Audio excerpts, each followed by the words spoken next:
Good evening. Since, this is Sunday evening, and we arrived here in London Friday evening, and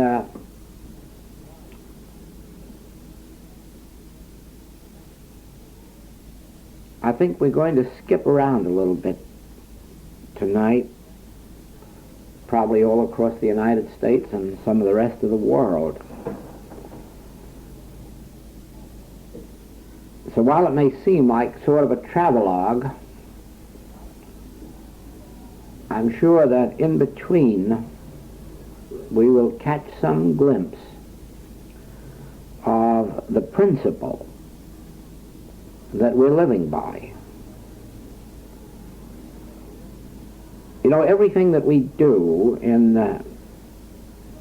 our lives is really done as a result of a principle of life. In other words, nothing is being done in my life from any standpoint of personal sense, that is, of wanting to do it or having a desire to do it or needing to do it. It's the life itself is a product of the principle of the infinite way. And because it manifests itself in so many interesting different ways, it is almost easy to follow the pattern of the principle and see the pattern of life that the principle works out for us. For instance, as I was meditating, the thought came to me, as it very often does in our class meditations and lecture meditations, wondering if everyone knows why we meditate before a meeting, and sometimes during and sometimes after it.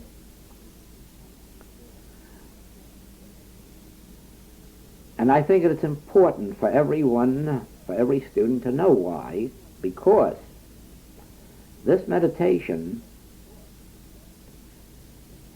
in my life is only one of 20 or 30 that take place in the daytime, and sometimes through the night. And behind it is this reason. In meditating, we make contact with our source. And to illustrate that perfectly, I again will use the illustration of the tree. I don't know if you've seen, or if it's here yet, the second number of the Mirror magazine from New Zealand. The man that owns that magazine has a daughter who is an artist, and she has done a most beautiful sketch which forms the setting for that article, because the article is our Tree of Life subject. And she has done a tree with a girl standing at the foot of it and looking out from it. You remember from the illustrations in some of the books and tapes, the importance of the tree is that we are branches. But according to the Master, we are either branches that are one with the trunk, or we are branches that are cut off from the tree. If we're the branches that are cut off, we are withering and dying. If we are branches connected with the trunk, then we are one with the entire tree, all the way down into the roots, and through the roots we're at one with all that's in the soil. All of the sunshine, all of the rain, all of the frost, everything that goes down into that soil comes up through the roots and feeds the entire tree and then produces the fruitage.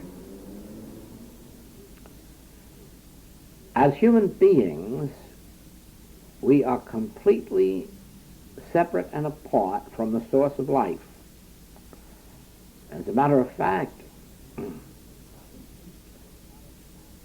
until this modern day, Materia Medica has considered us as something of ourselves, separate and apart from any source, and has looked into our bodies first for all of our ills, as if our ills were in our bodies, and then later into the mind to search for them as if they were in the mind.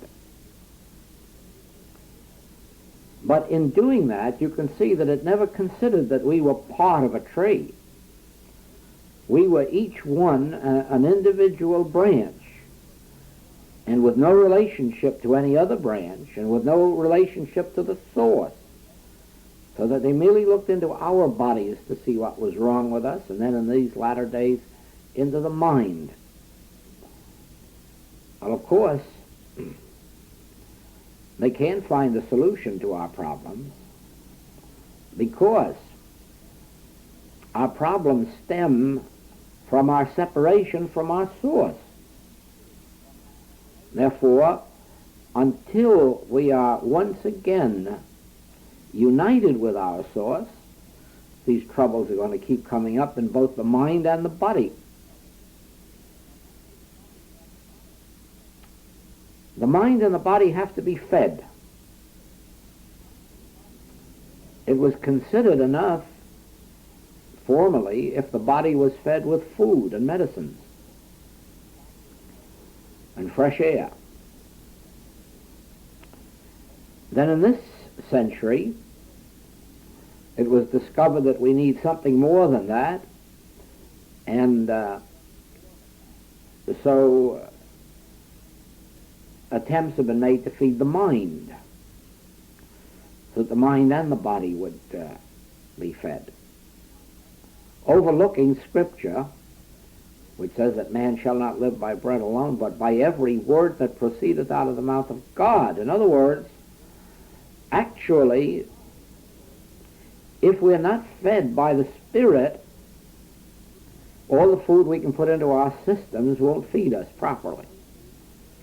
And all of the culture we can put into the mind won't feed us properly.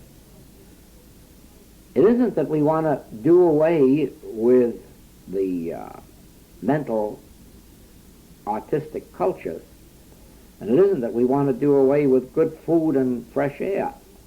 It is only that these, without the addition of the Spirit, leave us nothing more than animals who are also fed with food.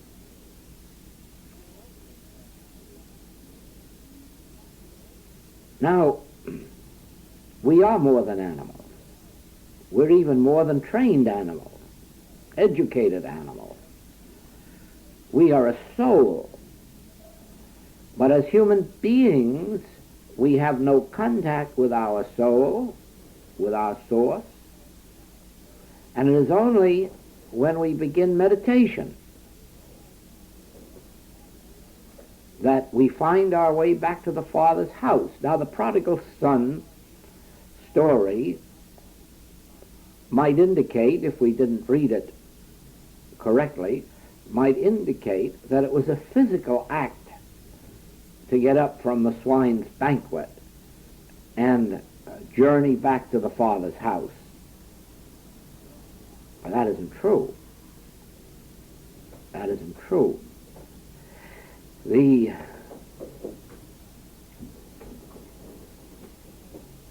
banquet with the swine is nothing more nor less than our daily lives lived separate and apart from God.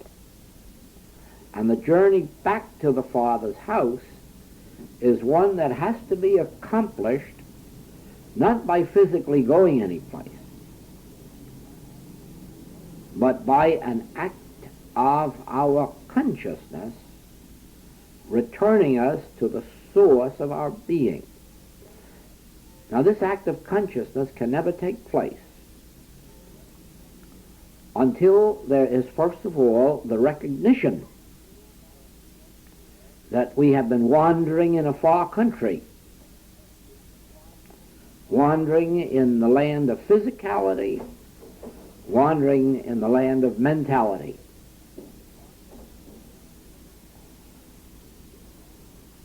And that it is necessary that we return to the Father's house, to the spiritual universe, to the source of life, which is the Spirit of God within us. And so our journey back to the Father's house is accomplished within ourselves as an activity of consciousness, and that activity of consciousness is meditation. Now, when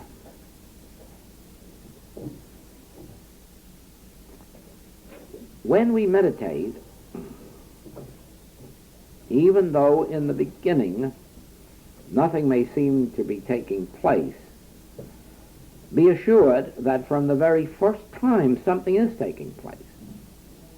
But it's like taking piano lessons, and you do this, and then at the end of the day you say, well, nothing's happened. Nothing's happened. I can't play piano. I'm making no progress. Even the second day and the third day.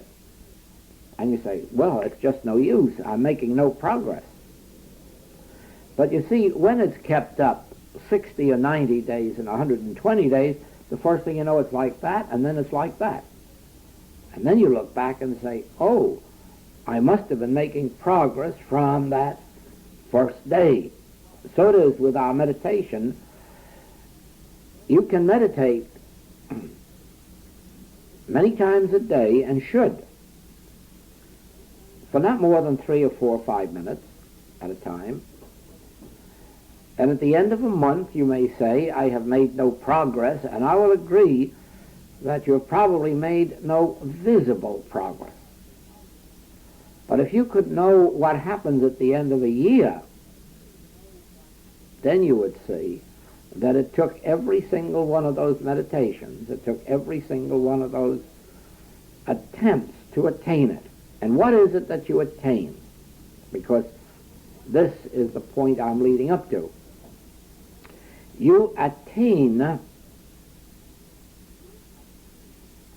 your conscious at-one-ment or oneness with the source of life. In other words, you are now like the branch of a tree that is grafted back onto the tree, and now every bit of rain that falls in the soil, every bit of sunshine, every bit of frost that enriches the soil is sent up through the roots into the tree, and feeding the trunk, and then out through the trunk into the branches, finally becomes buds and blossoms and fruit. But the wonderful thing is this. Here is this branch up here, benefiting by sunshine, by rain, by frost, by all of the food that's in the ground and all the food that's fed into the ground. In other words, each branch eventually is fed from 1,000 sources that it doesn't even know exists. It hasn't any awareness of the worms down in the ground that's feeding it. It hasn't any awareness at all of all this food in the earth and the soil that's feeding it, and yet it's benefiting by every bit of that, and so do we. We may not be aware of the invisible forces.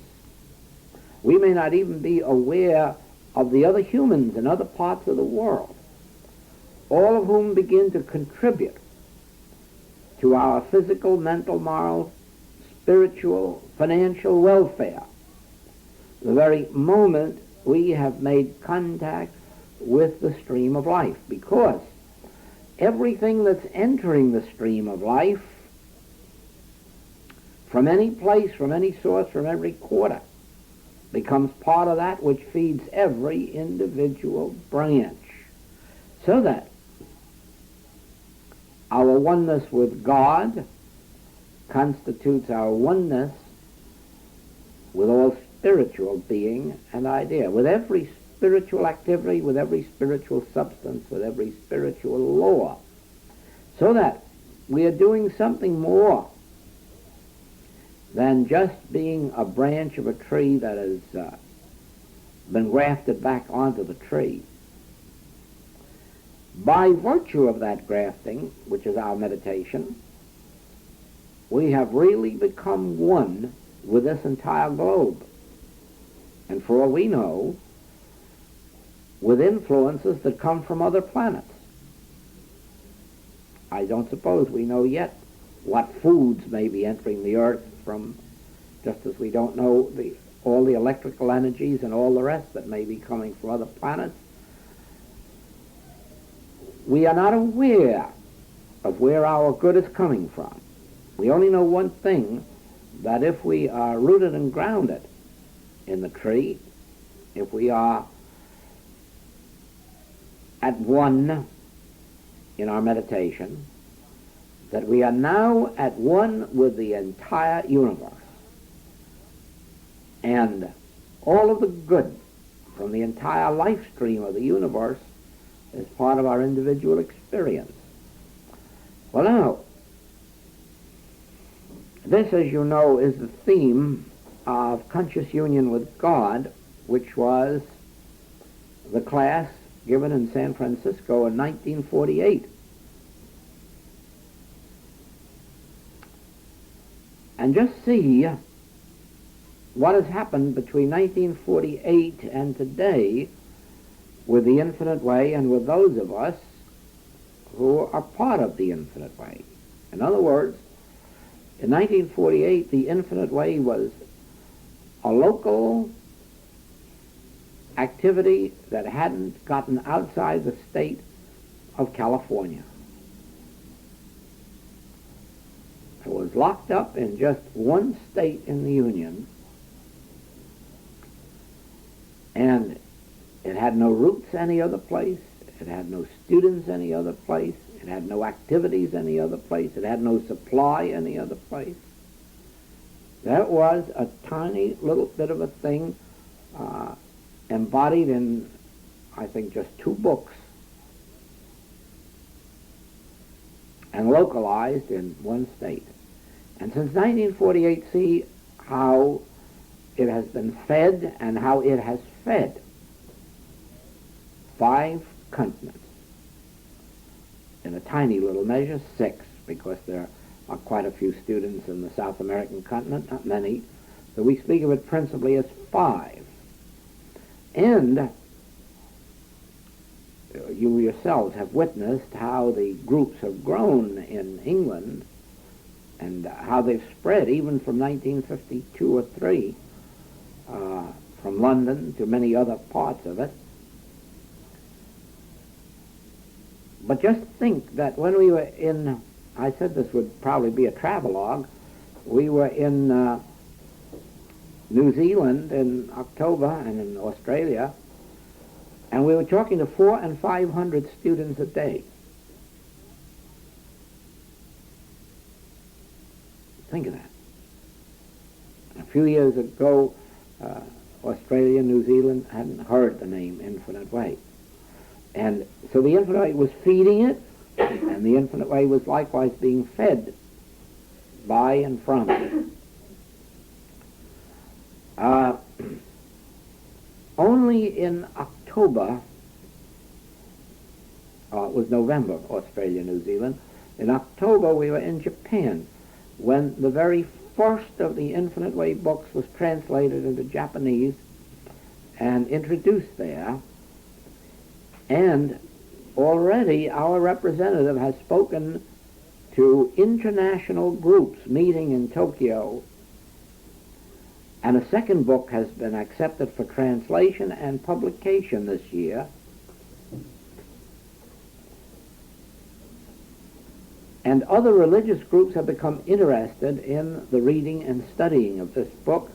And this Japanese translation, incidentally, is in 2 American universities, medical universities, where there are Japanese doctors studying to go back, and part of their studies is the art of meditation in the medical universities that they will carry back to the Orient with them. Do you see what I mean? That when we are one with God, we are not localized in a city, in a state, in a community, in a province. When we are consciously one with God, we become absolutely universal, but 2 ways. Universal in the opportunity to serve universally, universal in the sense of being fed universally and not just locally. So it is for this reason, then, that every meditation is a uniting with our source, which in turn unites us with each other. And so it is that when we start our little meeting with a meditation, the first thing we're doing is uniting ourselves with our source. But remember, there's only one source for all of us. Therefore, the moment we are one with our source, we are one with each other. But it would seem, actually, as if we were one with each other of those of us who are physically present. But don't ever be fooled by that appearance. In being consciously one with our source and one with each other here, we are also one with each other universally, meaning everyone of our own state of consciousness. And eventually they're led to us and we're led to them. And wherever they may be in time or space, we'll meet them. Wherever we may be in time or space, they'll meet us. And there will be the opportunity for a spiritual sharing. Of course, we don't meet humanly all of these people, nor do we know those who are benefited by it, because you don't know when you're in meditation and are one with your source, you don't know who there may be in Asia, Africa, Europe, the States, Canada. You don't know who there is of your own spiritual level who is also tuning into their source and has made contact with this state of consciousness which you are. All we know as we go through life is how many times it is reported that people were healed of something or other and didn't know why. It just happened, and never do discover why. Never realizing that in their emergency they turned within and touched the consciousness of someone, somewhere, also in touch with the Father. By the Masters being at one with the Father, remember, all those who touched him, even in thought, the centurion's servant, the multitudes who sat with him, by his oneness with his source, all those who tuned into their source found help through his consciousness. Well, so it has been. Last year we had about 10 months of travel, and we covered the United States completely from west to east and from north to south, and Canada from west to east. And as you remember, England pretty thoroughly last year. And Holland, Germany, and Switzerland on the continent.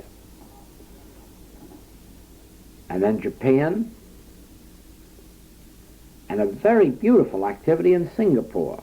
Well, we went, of course, to Hong Kong, but in Hong Kong we had only one student, and he was from our London classes. young man who is now over there as a teacher.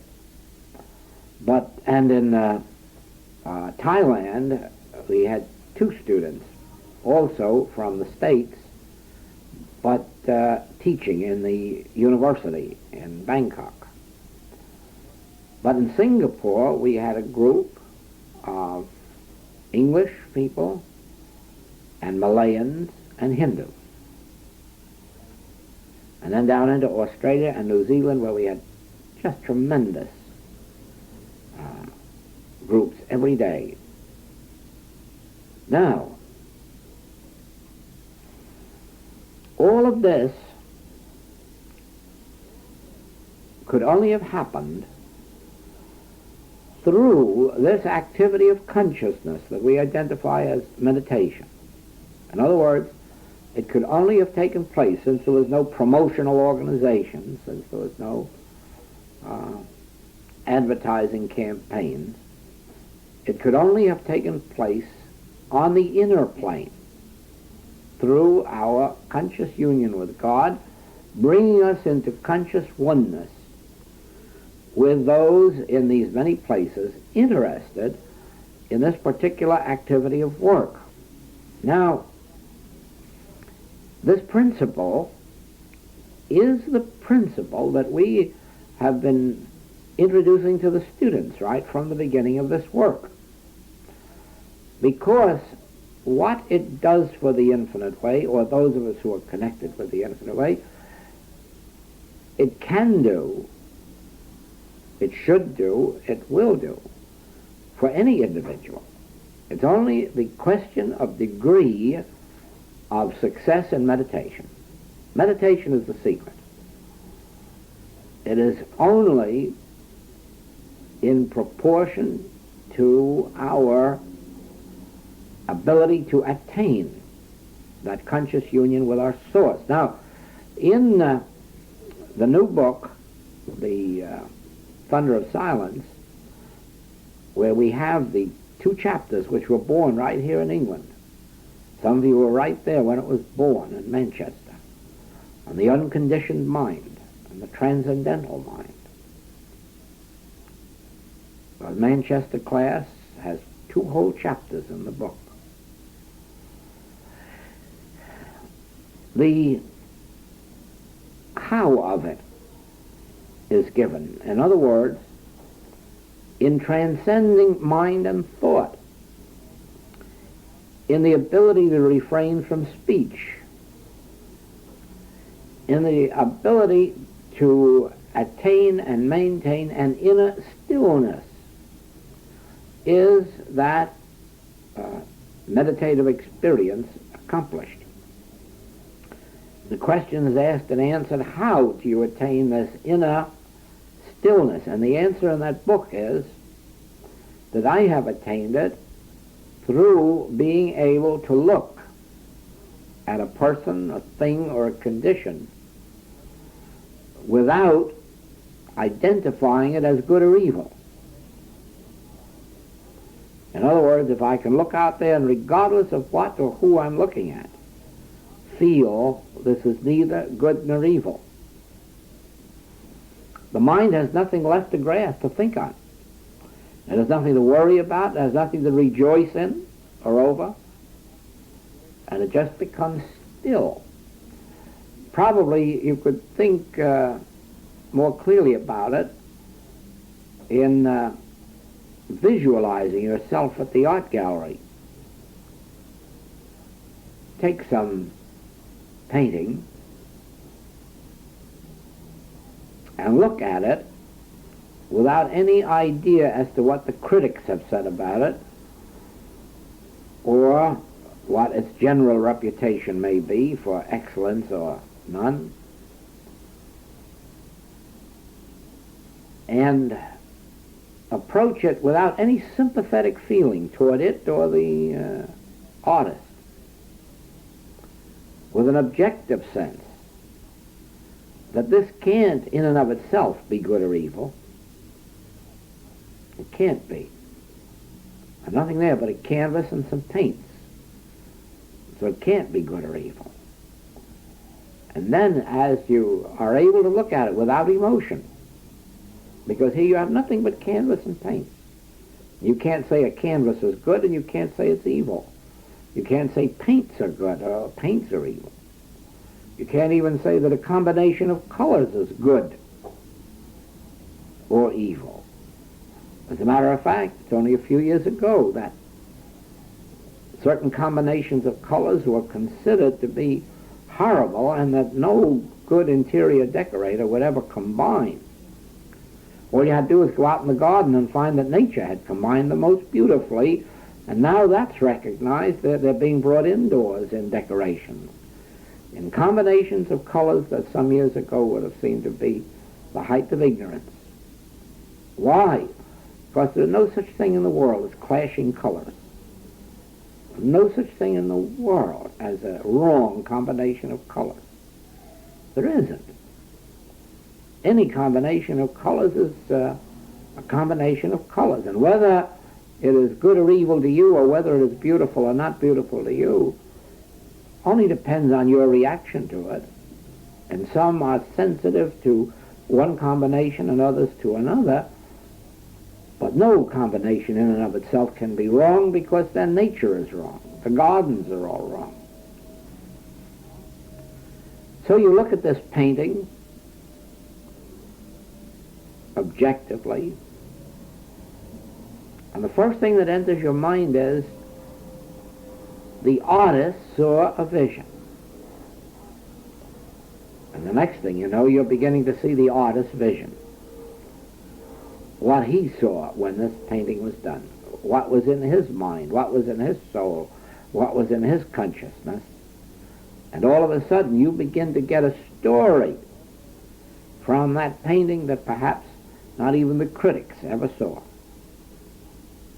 because they hadn't bothered to look into the soul of the artist. All they looked at is what they'd been taught in school about combinations of colors or strokes and so forth and so on. And that's really a harsh way to gauge any creation. Creation should never be looked at except through the eye of the Creator. Even a human creation should be seen through the eye of the artist or the designer or the builder. And then the picture has something entirely different in it. And how much more then should we look at the spiritual creation? Not through our preconceived notion of what humans should be like, but through the consciousness of the divine Creator. And there's only one way that in which this can be done, and that is through this is neither good nor evil. You are neither good nor evil. And then as you sit here and the senses are withdrawn, there's no judgment.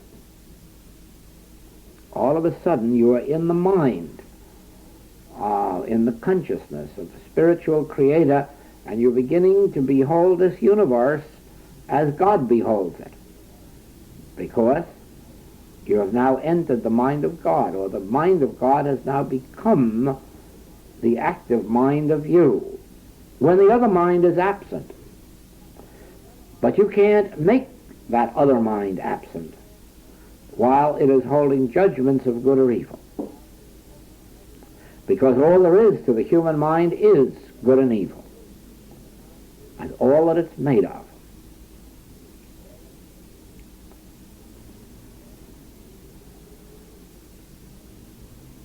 You see,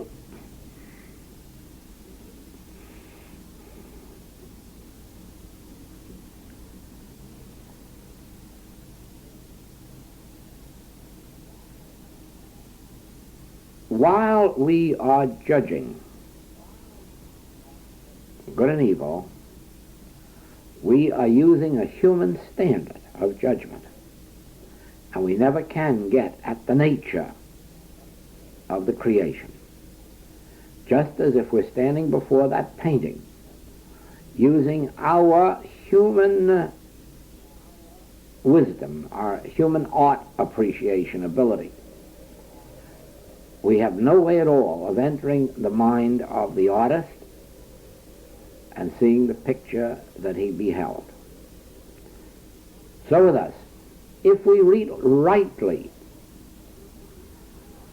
view this world, we must view it through the eyes of God, through the mind of God, through the consciousness of God, and we can't do that until the human mind is still. In other words, neither good nor evil is taking place.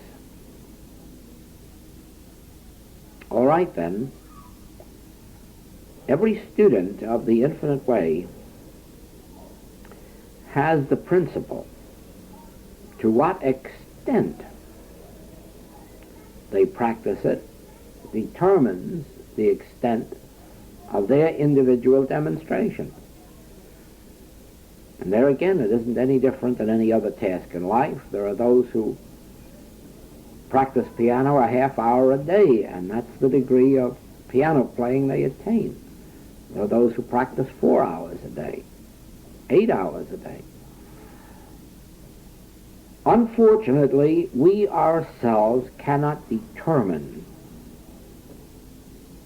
how many hours a day we will give to meditation and spiritual reading, because we don't have the capacity to discipline ourselves. It has to be a matter of the intensity of the drive within us. Some people can't drive themselves to practice music more than an hour a day, and others can't drive themselves to stop in less than 7 or 8 hours a day. And there are some who cannot drive themselves to study the infinite way more than a few minutes or an hour a day. Their mind seeks relaxation in some other way, in some other form, and it cannot hold itself to this particular discipline. And then there are others who cannot let go of it. And that depends on the drive within. There again, there's neither credit nor discredit. We are this way or we aren't this way.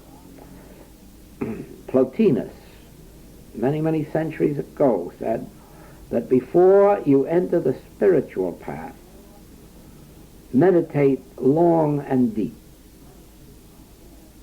because you may find that you're not fitted for the spiritual path, and if you aren't, don't enter it. So it is. There are those who have the capacity for touching the fringes of the spiritual path, and that's where they must abide. There's no way out of it. There are others who will be driven and driven and driven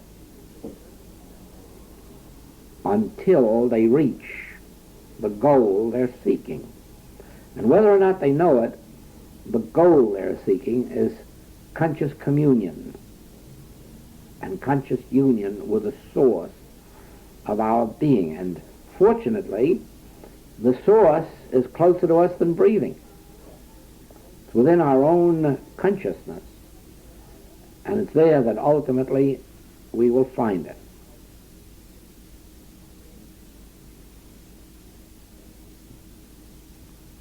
Wonderful things are taking place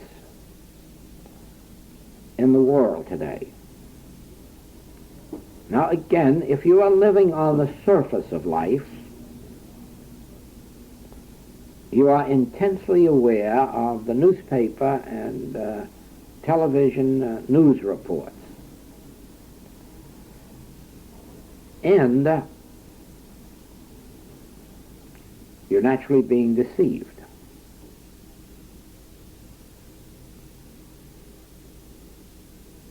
Because the news isn't in what is transpiring day to day. The news is in what underlies what is transpiring day to day. The news is only a record of daily outer occurrences, without a sign or trace of what made them occur.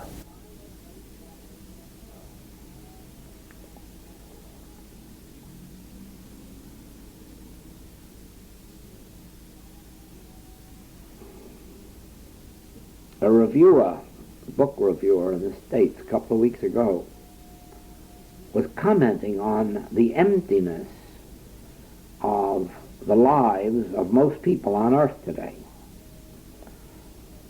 And he said, you can see the signs of it on all the golf courses. The people who have to be out there 2 or 3 or 4 or 5 times a week, or 6 or 7. And if you speak to them, they'll tell you their reason. They're out in the fresh air, and they're getting exercise, and it's doing them good in many ways, but they're lying. They don't know it, because they're lying to themselves as much as they are to you. They're out there because they're empty inside. They have nothing to live with, and so they have to get out there and bang a little ball around. That isn't any different than the things that I've pointed out in the past, that from babyhood we start playing with rattles, and in some way or other our attention is attracted to the outside world, whether it's rattles or dolls or automobiles or televisions or radios, something to keep us busy out here so that we won't discover ourselves. And eventually we lose the capacity to find ourselves.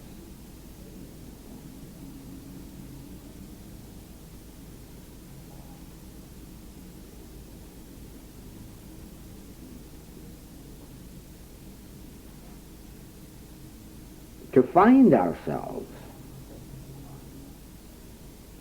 to find that inner stillness, that inner peace, which at first seems for long periods to separate us from the rest of the world. We hear the complaint all the time, well, I don't have time for my friends, I don't have time for my relatives, I don't have time for this, or because their interests are in this direction, I'm separate from them. And it leaves us with a sense of aloneness or lonesomeness. Ah, yes, that stage has to be gone through. That is no different than a man who is determined to make $1 million. He has to cut himself off, too, from all of the normal human relationships while he's driving himself to get that $1 million. After he's got his $1 million, he has an idea, of course, that then he can return to the world and enjoy the ordinary human relationships and companionships.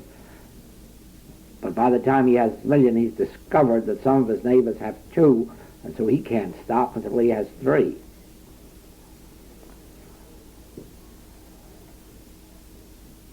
Unless we are willing to separate ourselves from the world, even from the worthwhile world of books and entertainment and art and literature and culture, if we're not willing to have that period of discovery,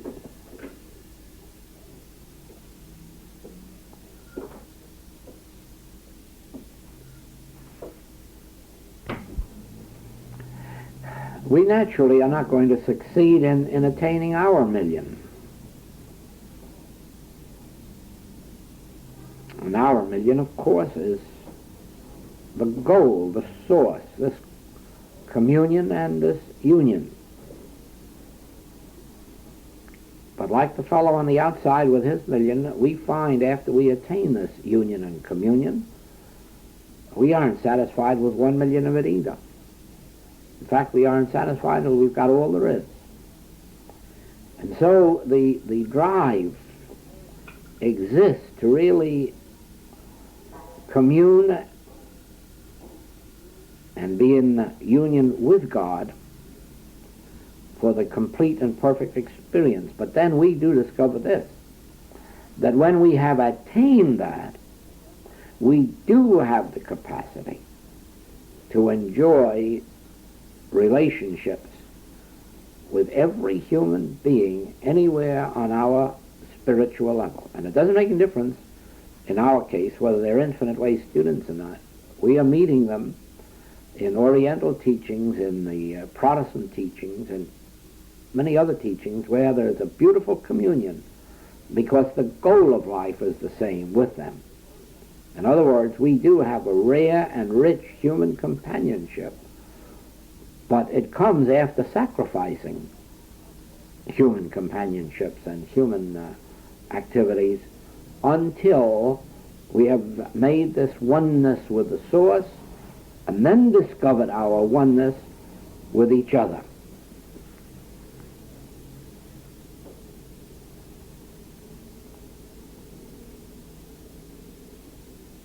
I know it made you happy, and it probably surprised many of you,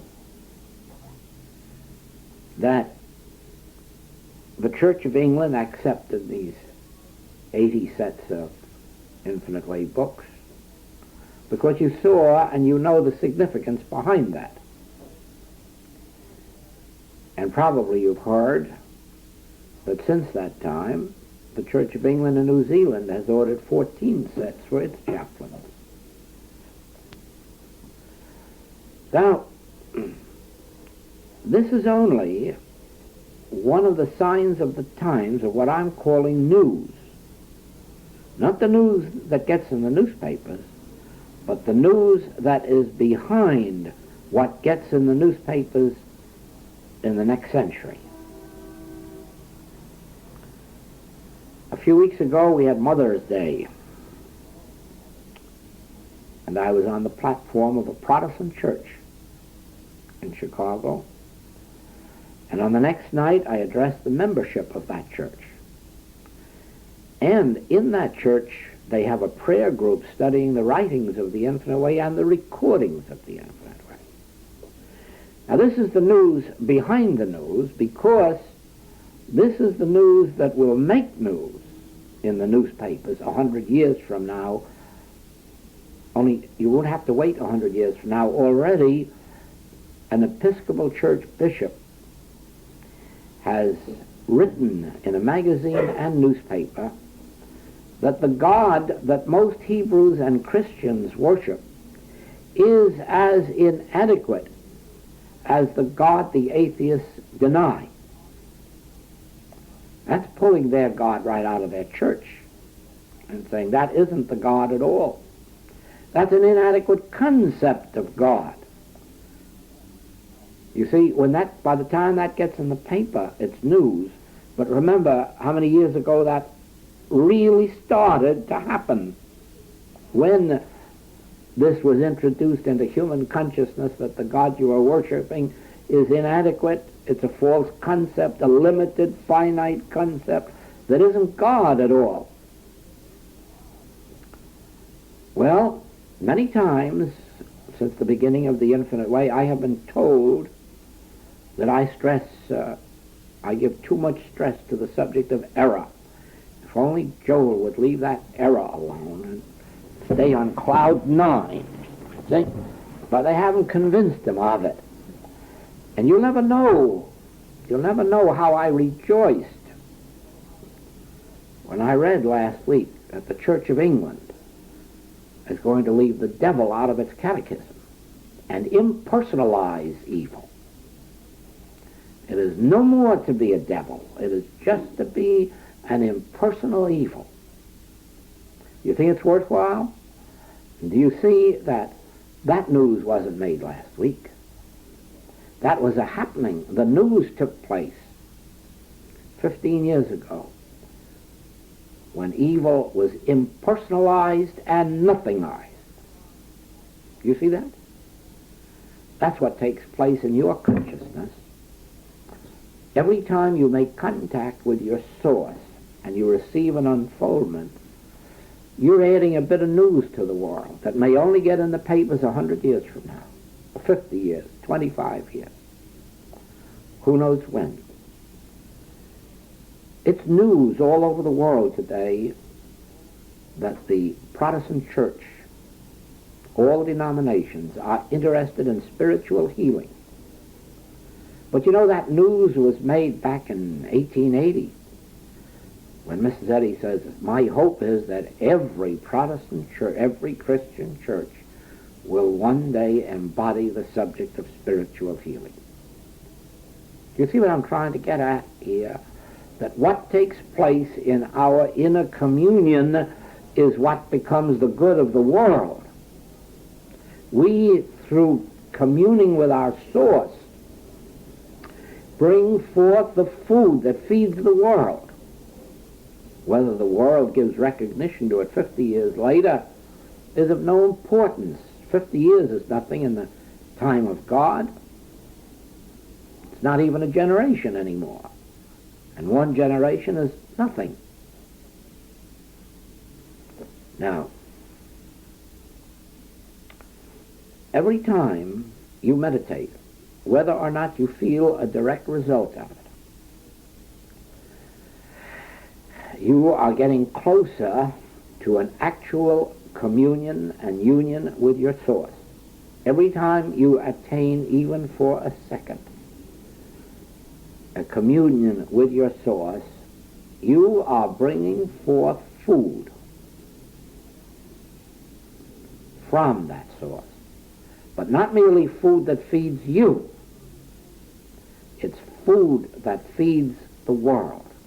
Let's remember that every bit of Mrs. Eddy's communion, for instance, that brought forth fruitage,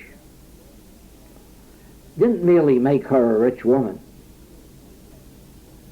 didn't merely make her a worldwide known woman.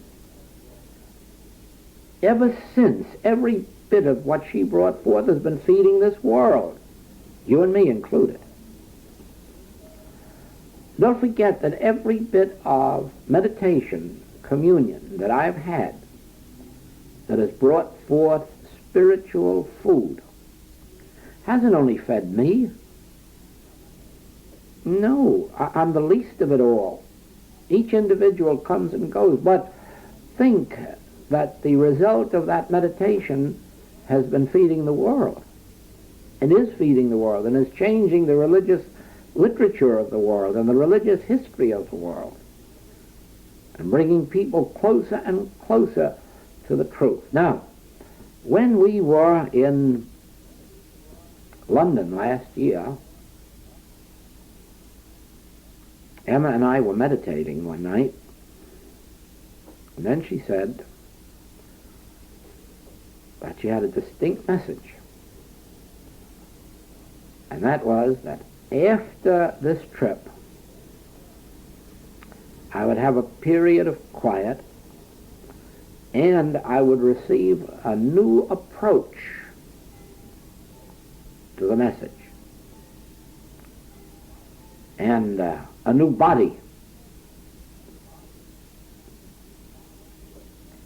And the following week we were up in Manchester, and Brother Mandus phoned from Blackpool and made an appointment, came up with his wife, and we had lunch. We all went up to our suite and meditated. They had to get right back to Blackpool for his evening lecture.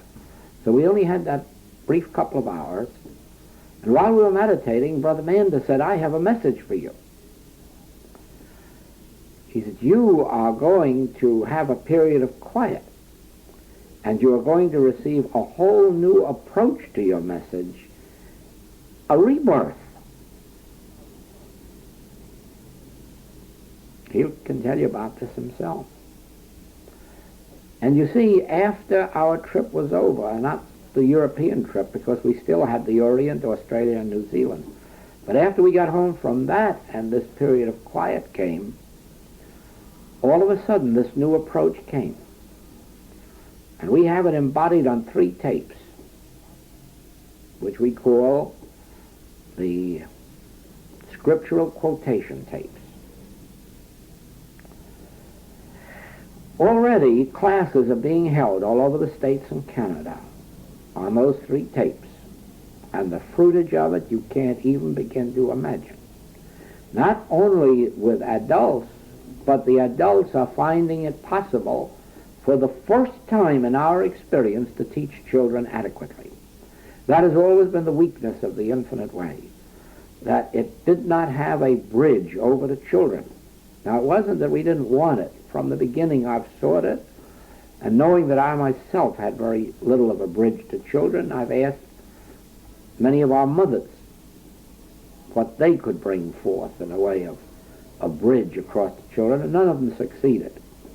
But this that has evolved is being successful beyond even any dreams I could have had. The letters that I'm getting of the success with children, the accomplishments of children are so tremendous. And the other day, the day before we left New York, I had an appointment with one of our nationally known ministers. And when I told him of this, he said, "That's why you're here. That's what I've been looking for our people." And he has people across the entire globe. Well, he said, "That's the very idea we've waited for." And that's the idea that's embodied in those 3 tapes. And when you get to working with those 3 tapes and begin to see what they will do for you, and then in the way of your ability to transmit it, to communicate it to children,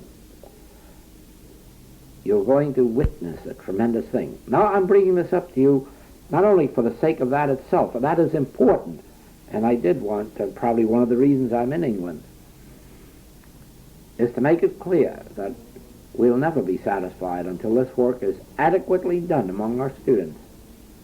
Until those 3 tapes are so well known and embroidered on and enlarged in consciousness. But further,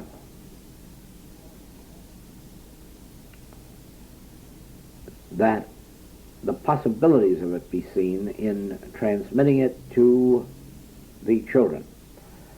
But beyond that, I'm bringing it to your attention this minute so that you can see that out of my meditation came forth this thing,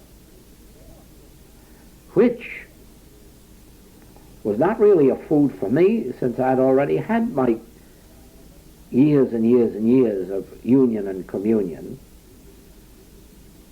Yet through this constant meditation, this has come forth to feed the whole world. Not only the metaphysical world, the Protestant world is going to be fed through these 3 tapes, through this unfoldment, through this fruitage of meditation.